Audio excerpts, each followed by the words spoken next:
وقولوا قولا سديدا يصلح لكم اعمالكم ويغفر لكم ذنوبكم ومن يطع الله ورسوله فقد فاز فوزا عظيما. اما بعد. Nous remercions Allah subhanahu wa ta'ala, nous implorons sa paix et son salut sur notre prophète sallallahu alayhi wa sallam, sur sa famille et sur ses fidèles compagnons. Amma ba'du, assalamu alaikum wa rahmatullahi wa barakatuh.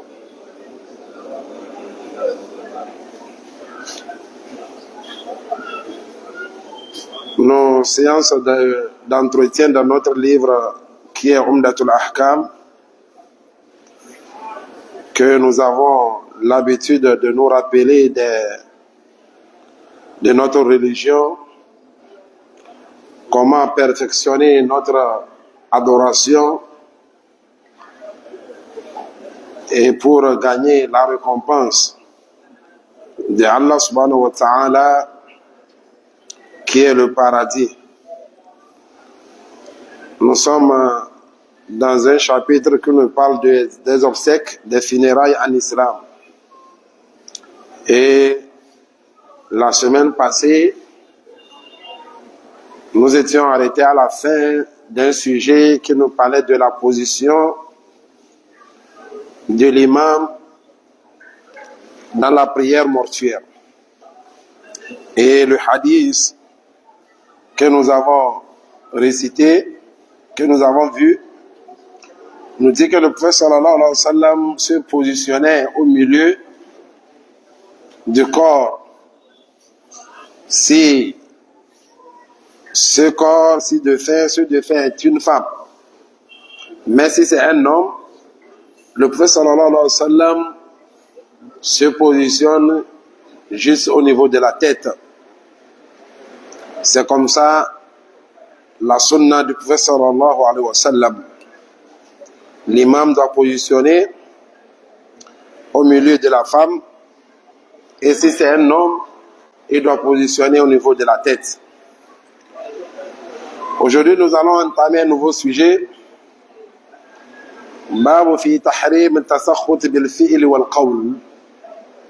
Ce sujet va nous parler de l'interdiction de ce qu'on appelle at-tasakhut, de perdre patience, d'être très en colère, bil fi'li, dans tes actes, wal qawli, et aussi dans tes paroles. Quand quelque chose de grave t'arrive, quand tu entends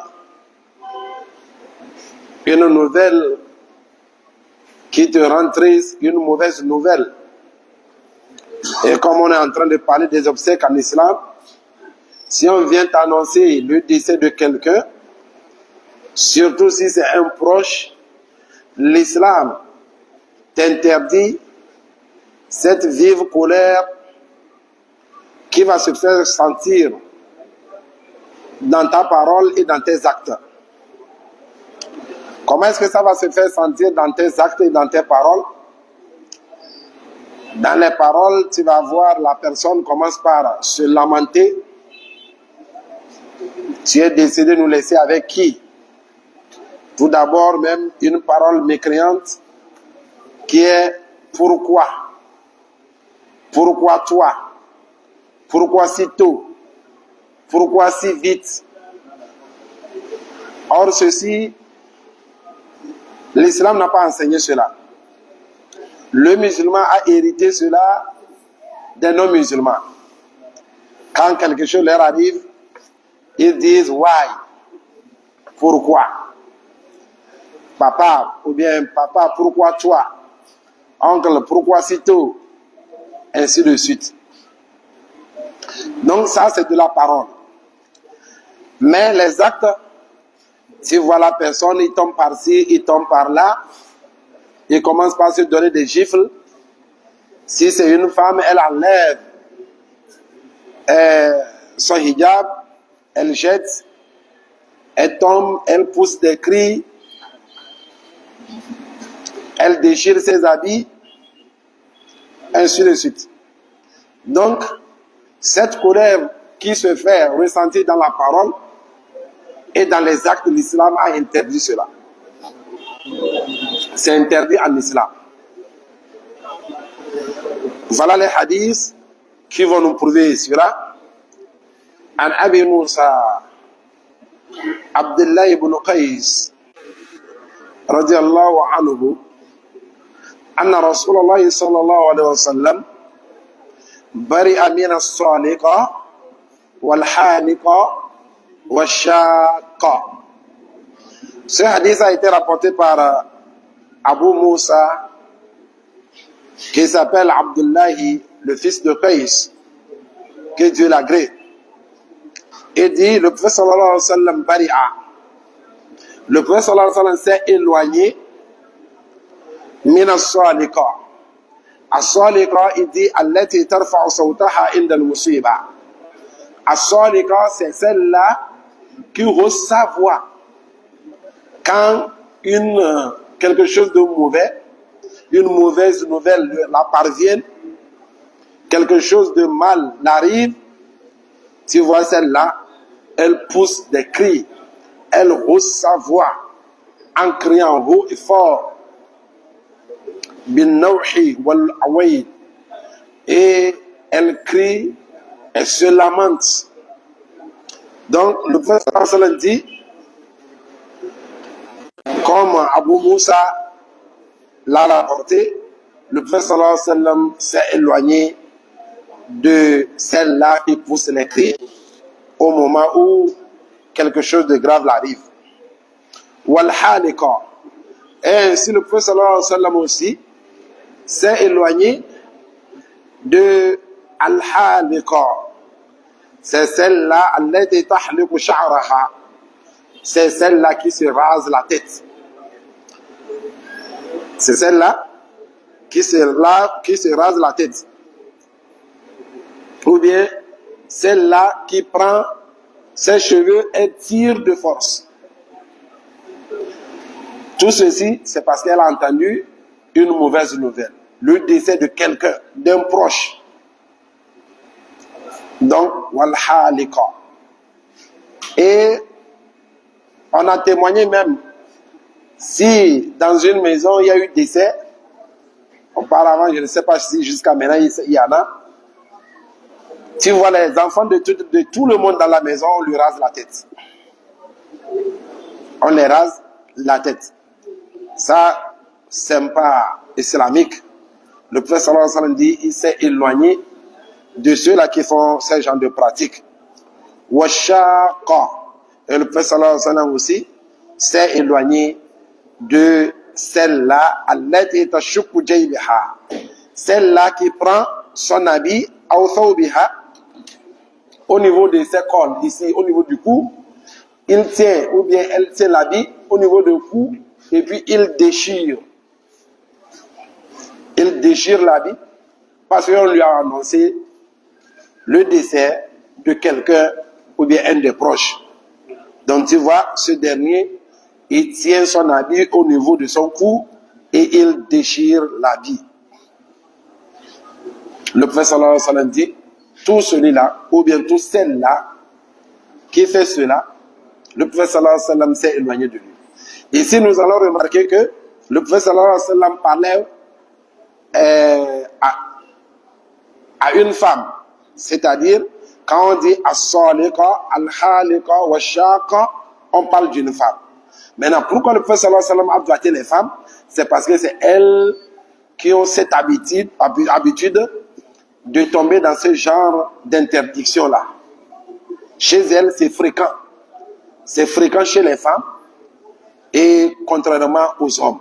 Mais si un homme aussi fait cela, lui aussi il est rentré dans cette interdiction, il est rentré aussi, le prophète sallallahu alayhi wa sallam s'est éloigné de cet homme-là aussi. C'est pas parce qu'on on s'est adressé aux femmes que si un homme le fait, lui, il ne serait pas concerné.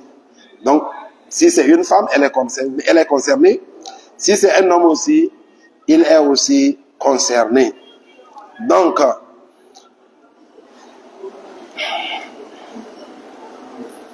deuxième hadith, عن عبد الله بن مسعود رضي الله عنه عن النبي صلى الله عليه وسلم قال ليس منا من ضرب الحدود. Celui-là ne fait pas partie de ma voie. Il ne pratique pas ma sunna. Il n'est pas sur ma voie. Il n'est pas sur la religion que moi, le prophète sallallahu alayhi wa sallam, j'ai apportée, qui est l'islam. Man darab al-hudud. Tout celui-là qui se donnait des gifles. On lui a annoncé la nouvelle du décès de quelqu'un. Il commence par se donner des coups, des gifles. Wa shaqqa al-juyub. Et aussi, il a pris le coup de son habit et il a déchiré. Wada'a bida'wa al-jahiliya. Il a tenu des allégations des ignorants, des paroles qui sont des paroles de ceux de l'ignorance, en disant nous sommes foutus, tu nous as laissés avec qui, tu veux que qui prenne soin de nous.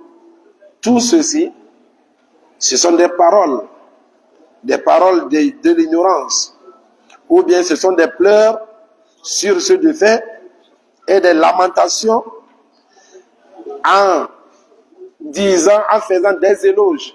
Oh, toi qui nous faisais ceci, te voilà aujourd'hui, tu nous as laissés. Tu nous laisses avec qui?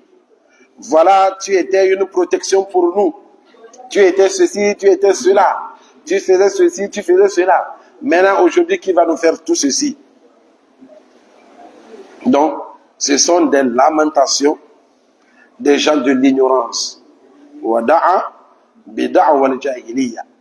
Le prophète sallallahu alayhi wa sallam, comme l'a dit Abdullah bin Mas'ud, le prophète sallallahu alayhi wa sallam dit que tous ceux-là qui font cela, qui se donnent des gifles, ou bien ils déchirent son habit, quand on lui annonce la nouvelle du décès d'un de ses proches, le prophète sallallahu alayhi wa sallam dit, il ne fait pas partie de moi, ma sunna, de ma religion que moi j'ai apportée.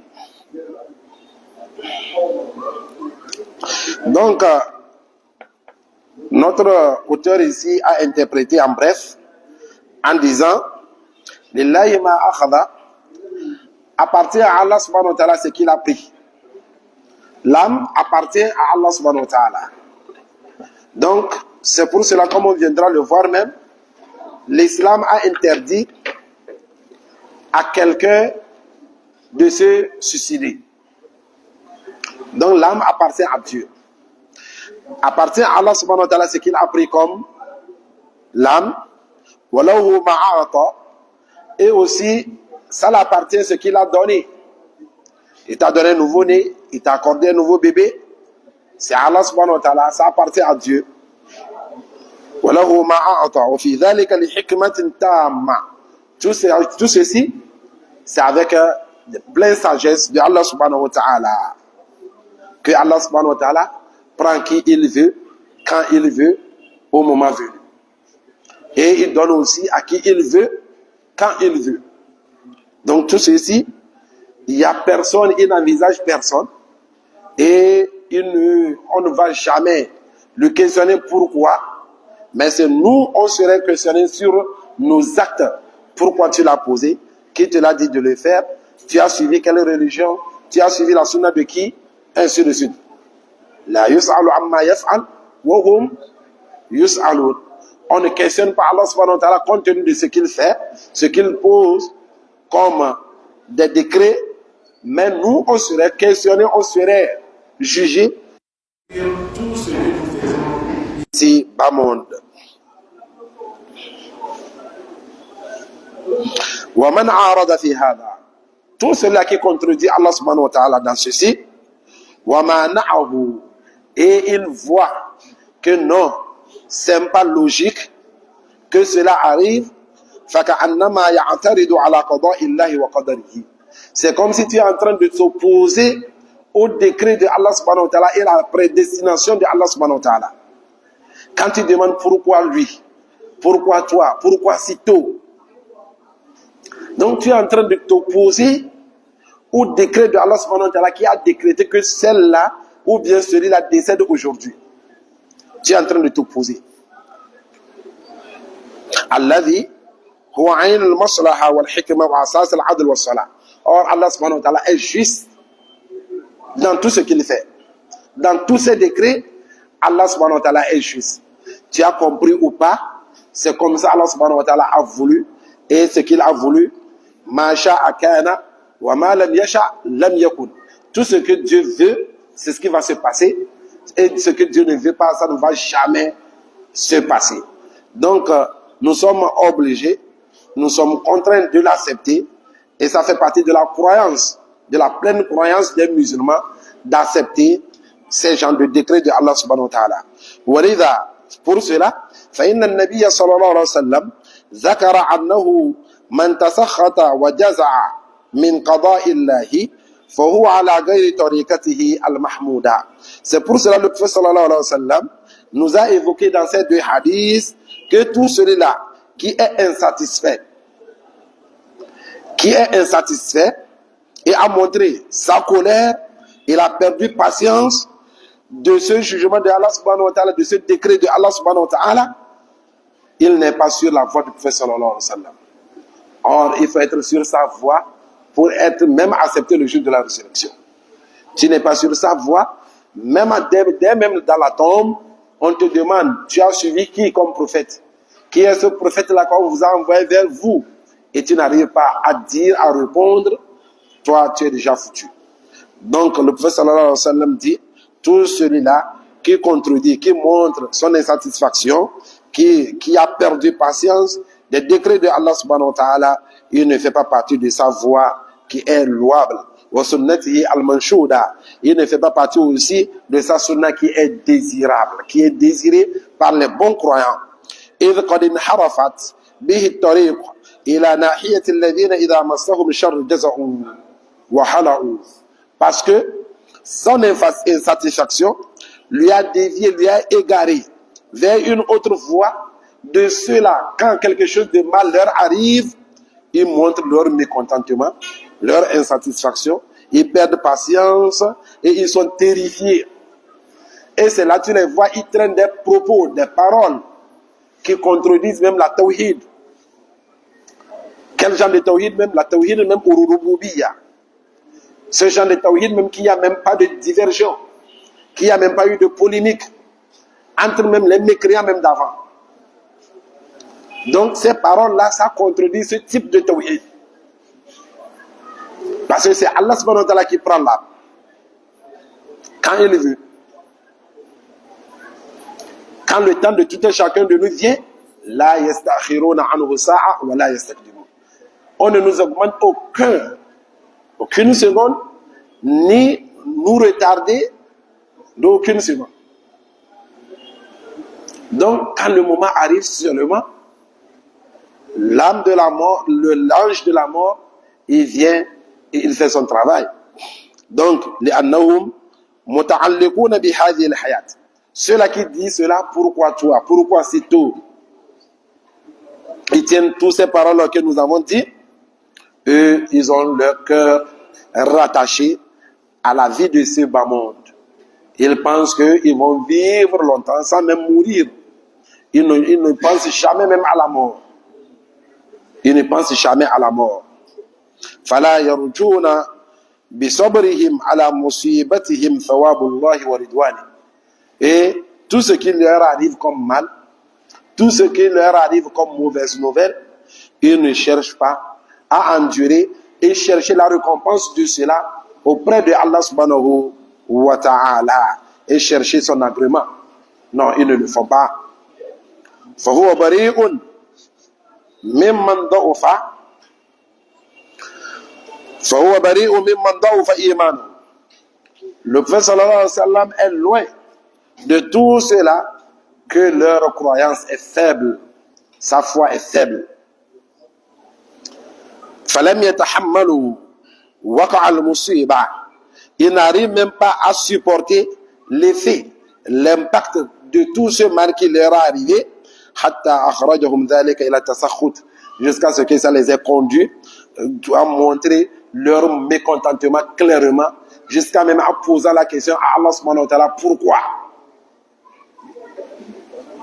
En posant la question à Allah, pourquoi? Parce que quand quelqu'un décède, tu publies sa photo, tu dis pourquoi si tôt?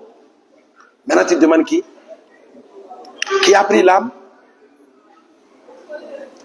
Tu vas me dire que c'est l'ange. Avec la recommandation de qui? De Allah subhanahu wa ta'ala.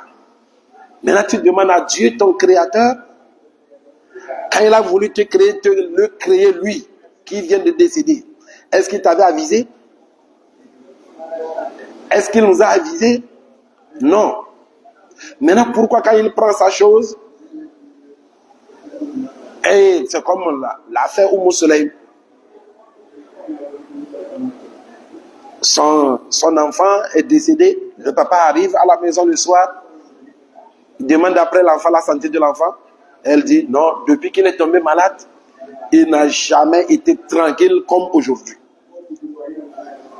Il n'a jamais été aussi tranquille comme aujourd'hui. Donc le papa lui a compris que non, machallah, ça va. Et on lui a préparé, il est venu avec ses amis, on lui a préparé à manger, ils ont mangé. Et la nuit, la femme s'est bien préparée, s'est bien parfumée, plus que jamais. Et ils ont fait la sunna.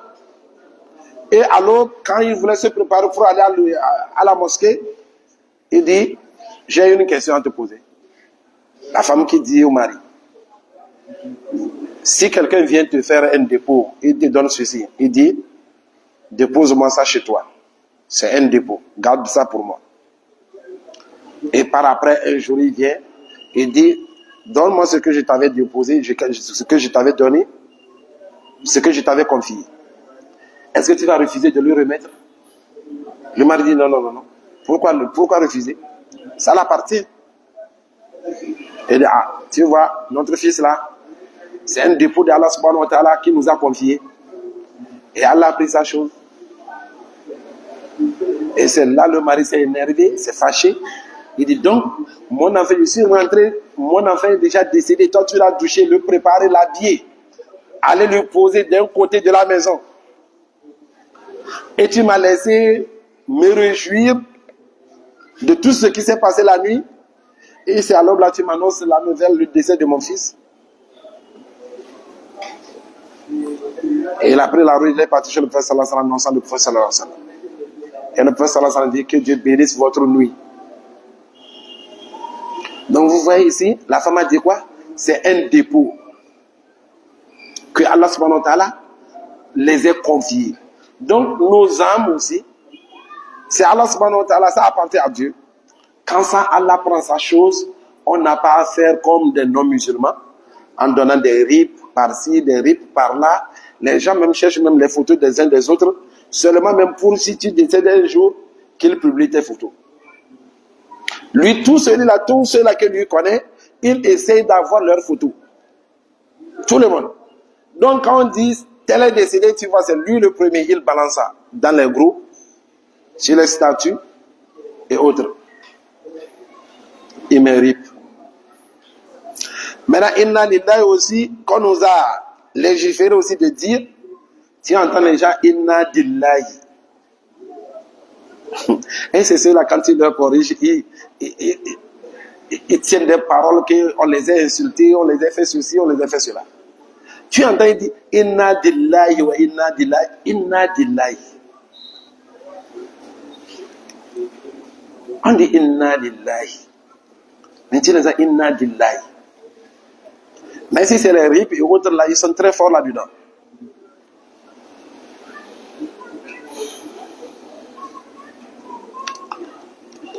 Donc, il dit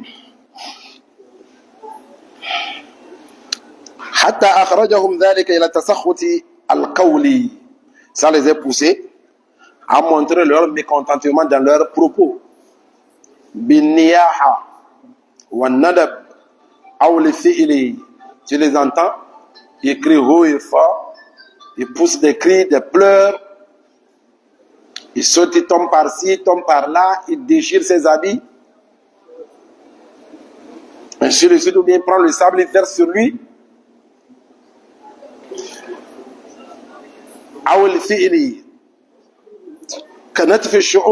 Ou ou bien il prend ses cheveux, il tire avec force.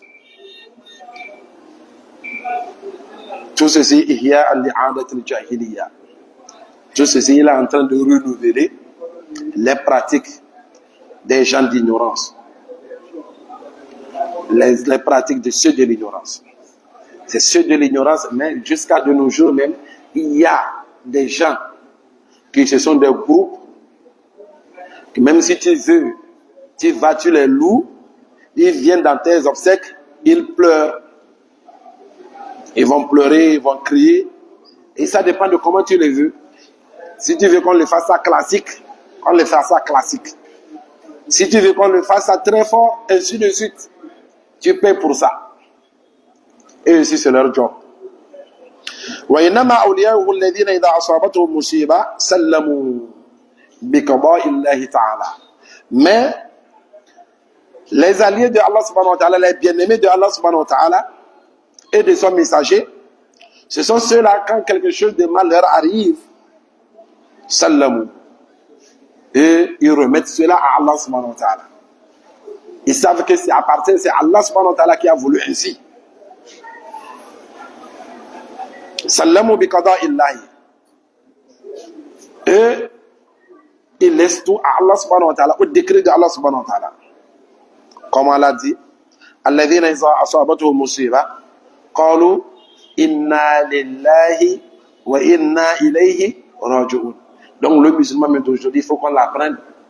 Inna lillahi wa inna ilayhi raji'un. C'est pas inna dillahi. C'est pas inna dillahi, non. C'est inna lillahi. Inna lillahi. Dieu dit, ceux-là qui disent, quand un malheur leur atteint, ils disent, inna lillahi wa inna ilayhi raji'un. Certes, nous sommes à Allah subhanahu wa ta'ala. Wa inna ilayhi raji'un. Et c'est à lui que nous retournerons. Allah dit, Ulaika alayhim salawatun min rabbihim wa rahma. Wa ulaika humul muhtadun. Ceux-là reçoivent la bénédiction des bénédictions de leur Seigneur. Quand il dit, nous venons d'Allah subhanahu wa ta'ala. Et c'est vers lui que nous allons retourner. Donc tu as remis tout à Allah subhanahu wa ta'ala. Et c'est lui qui est fa'alun lima yurid. C'est lui qui fait ce qu'il veut. Donc, tu as remis tout à Allah subhanahu wa ta'ala. Allah dit, quand tu fais cela, sans dire que c'est tel qui l'a tué, ou bien s'il n'avait pas ceci, il n'avait pas fait ceci, ceci ne leur est pas arrivé, s'il n'avait pas fait ceci, ceci ne... Non. Le prophète sallallahu alayhi wa sallam dit, quand quelque chose vous arrive, il ne faut même pas dire si. Si vous voyez le mot si, ça ouvre les portes des satans, des démons, des shaitans. Ça veut dire, tu vas dire non, s'il n'était pas allé au village, il n'allait pas mourir. S'il n'était pas allé au village, qu'est-ce qu'il a amené au village? Hein? S'il avait pris sa propre voiture, ça n'allait pas arriver. Si. Le prophète sallallahu alayhi wa sallam dit là, il ne faut pas dire là.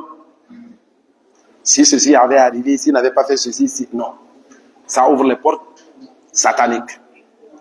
Donc, quand tu dis, c'est de Allah, ça l'appartient, nous venons de lui et nous allons retourner vers lui. Allah dit, ceux-là, ils vont recevoir des bénédictions provenant de leur Seigneur, et de la miséricorde. Et Allah dit, ceux-là sont les bien guidés. Si tu es bien guidé, quand quelque chose de mal arrive comme ça, toi seulement tu dis ce qu'on t'a ordonné, ce que Dieu t'a ordonné de dire, comme Salama l'a fait, quand son mari, Abu Salama, est décédé, elle a dit, voilà ce que le prophète sallallahu alayhi wa sallam nous a enseigné. Inna lillahi wa inna ilayhi raji'un. Allahumma ajirni fi musibati wa akhlif li khayran minha. Ô Seigneur, récompense-moi de ce mal qui vient de m'atteindre et échange-moi meilleur que ce que je viens de perdre. C'est ce qu'on veut de toi, le musulman, de dire quand quelque chose de mal t'arrive. Tu as fait des affaires, tu as perdu, dis seulement inna lillahi, on dit musiba. Quand on dit musiba, tout rentre là-dedans. C'est pas seulement le dessert. Tu as fait des affaires, tu as perdu, on t'a volé. Dis seulement inna lillahi wa inna ilayhi rajiun. Allahumma jabni fi musibati wa akhlif li khayran minha. Ô Seigneur, récompense-moi de ce mal, de ce qui vient de m'atteindre, et échange-moi meilleur que ça. Et Salma se dit, voilà la sunna du prophète sallallahu alayhi wa sallam. Maintenant, parmi les hommes de Médine là, qui est meilleur que mon mari Abu Salama, qui vient de décéder? Maintenant, toi, aujourd'hui, ta femme va dire cela. Et il n'y a pas meilleur homme que toi. Toi, l'homme qui a une femme ou bien deux femmes, est-ce qu'une de tes femmes peut dire que non, il n'y a pas meilleur homme que toi? Donc, peut-être on peut dire, elles aussi ne sont pas aussi comme les Salama. Elles aussi ne sont pas comme les Salama. Sinon, c'est après ta mort, elle saura non, que vraiment tu étais quelque chose dans la maison. Donc, même malgré cela, Salama, elle a prononcé cela. Elle a prononcé, elle a appliqué la sunna du prophète sallallahu alayhi wa sallam. Il ne faut pas dire que moi j'ai perdu tout, quand est-ce que je peux encore gagner cela? Non. C'est Allah subhanahu wa ta'ala qui nous attribue tout ce qu'on a. Toi seulement applique la sunna et place ta confiance à Allah subhanahu wa ta'ala. Totalement. La confiance totale à Allah subhanahu wa ta'ala. Et attends, tu vas voir le miracle de Dieu. Donc c'est là où Salama, elle a appliqué cette sunna, cette invocation, en prononçant ce que nous venons de dire, inna lillahi wa inna ilayhi raji'un, Allahumma jabni fi musibati wa akhlif li khayran minha. Elle a prononcé, après qu'elle est sortie de son takaba, de 4 mois, 10 jours, elle voit un envoyé de Dieu, d'envoyé du prophète sallallahu alayhi wa sallam. Le prophète sallallahu alayhi wa sallam a envoyé quelqu'un vers elle, la dire que lui, il la veut comme son épouse. Le prophète sallallahu alayhi wa sallam veut l'épouser. C'est là le prophète sallallahu alayhi wa sallam l'a épousée. Or, elle-même sait, elle n'a jamais imaginé qu'elle sait que le prophète sallallahu alayhi wa sallam est meilleur que son mari. Elle le sait. Mais elle n'a jamais imaginé, penser que le prophète sallallahu alayhi wa sallam peut toutefois l'épouser. C'est pour cela qu'elle s'est dit, à Médine, est-ce qu'il y a un homme comme mon mari? Mais voilà, celui qui est meilleur que son mari est venu l'épouser. Donc, toi le musulman, voilà ce qu'on te demande de faire quand quelque chose t'arrive de la sorte. De dire, inna lillahi wa inna ilayhi raji'un, Allahumma jirni fi musibati wa akhlif li khayran minha. Donc, toi le musulman, tu dois apprendre cela. Quand quelqu'un décède, tu n'es même pas obligé de publier sa photo. Il viendra nous parler des photos. Est-ce bon de prendre les photos des gens? Soit disant c'est pour les souvenirs, ainsi de suite. Donc quand tu entends ce genre de nouvelles, voilà ce que tu vas prononcer. Voilà les leçons à retenir de ce hadith. Tahrim tasakhuti min aqdarillahi al-mu'lima. L'interdiction de montrer sa vive colère compte tenu des décrets de Allah subhanahu wa ta'ala qui font mal. Parce que وَتُؤْمِنُ بِالْقَدَرِ خَيْرِهِ وَشَرِّهِ. Ça fait partie des piliers de la croyance, de la foi. Il y a وَتُؤْمِنُ بِالْقَدَرِ, de croire aussi à la prédestination. La prédestination aussi qui a ses piliers aussi. Donc, parmi les prédestinations, khayrihi wa sharri, c'est bien comme c'est mal. Le décès, c'est le mal. Donc, il faut croire à ça. Donc, il ne faut pas montrer ta vive colère si cela arrive un jour. Il ne faut pas la montrer jusqu'à commencer par pousser des cris. أو الحلق أو الشق أو غير ذلك كحث التراب على الرأس. Faut pas montrer cette colère dans les pratiques et jusqu'à aller te raser la tête ou bien déchirer tes habits qui sont sur toi ou bien d'autres choses aussi, en prenant du sable, verser sur ta tête, ainsi de suite. Quand tu fais cela, tu n'as pas été patient, tu n'as pas été endurant, tu ne serais pas récompensé. Tu ne serais pas récompensé. C'est pour cela que le prophète sallallahu alayhi wa sallam a vu une femme auprès d'une tombe. Elle criait, elle pleurait. Et le prophète sallallahu alayhi wa sallam qui est de passage, il dit, oh femme, crains Dieu et endure, et sois patiente. Et il dit, quitte devant moi. Elle a dit au prophète sallallahu alayhi wa sallam, quitte devant moi. Tu sais ce qui m'est arrivé?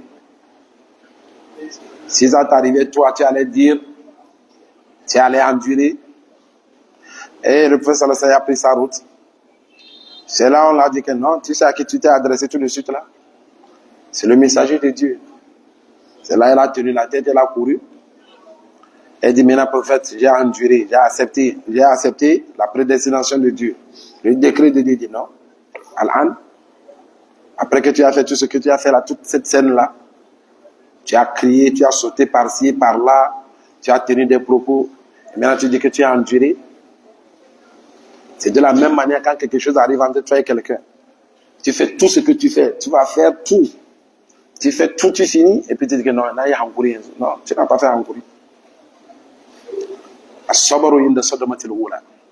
Quand la chose arrive dans l'immédiat, tu te retiens, sans montrer, ni dans la parole, ni dans les actes. Tahrim taqlil al-jahiliya.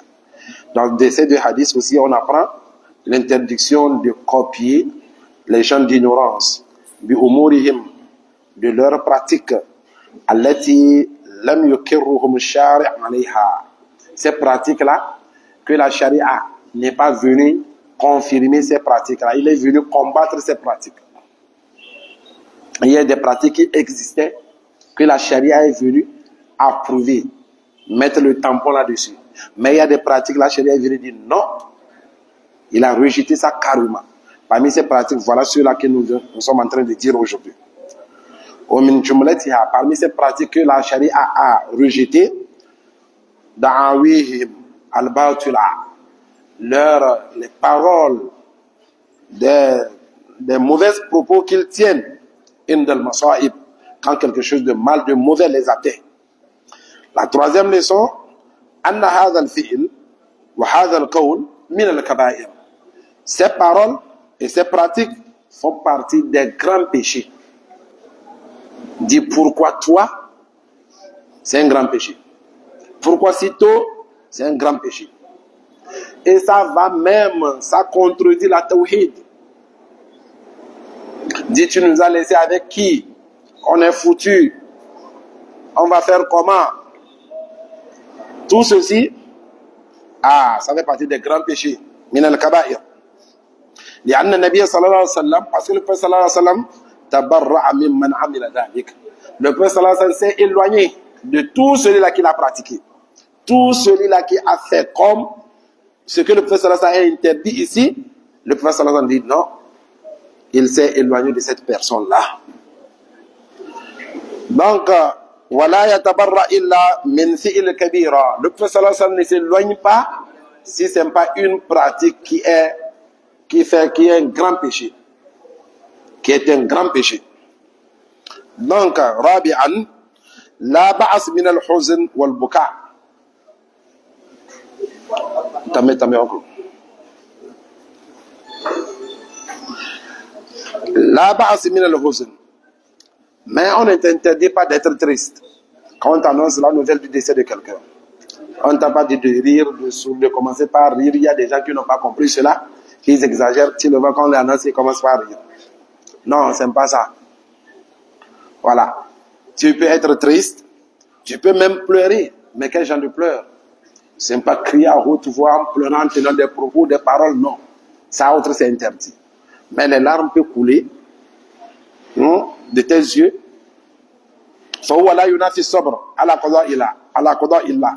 Ceci, ça ne contredit pas le fait d'être triste et de pleurer. Ça ne contredit pas l'endurance que l'islam veut de toi. Plutôt, c'est une miséricorde. Tu as eu pitié.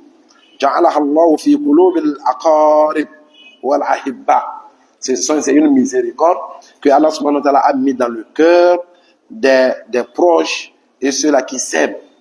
C'est un proche de toi qui est décédé. Tu es triste, ça c'est normal. Tes larmes coulent, c'est normal. Parce que c'est une miséricorde que Allah subhanahu wa ta'ala a mis dans vos cœurs, parce que c'est un proche de toi. Ou bien c'est quelqu'un que tu aimes beaucoup.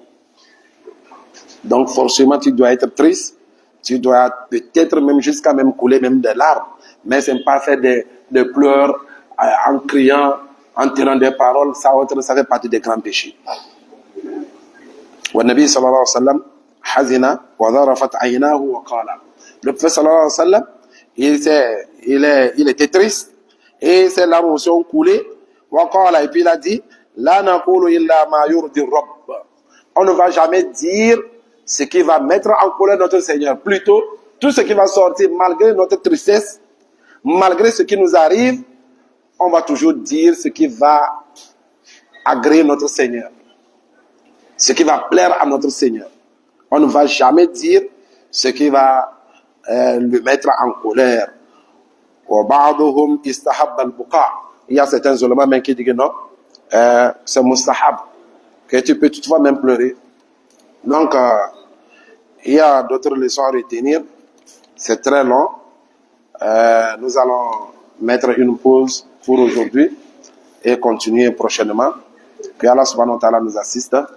Que Allah subhanahu wa ta'ala nous augmente la compréhension, préserve notre foi, facilite la pratique de tout ce que nous apprenons et pardonne nos morts et nous accorde une bonne fin. Subhanaka Allahumma bihamdik, ashhadu an la ilaha illa anta, astaghfiruka wa atubu ilayk. Assalamu alaikum wa rahmatullahi wa barakatuh.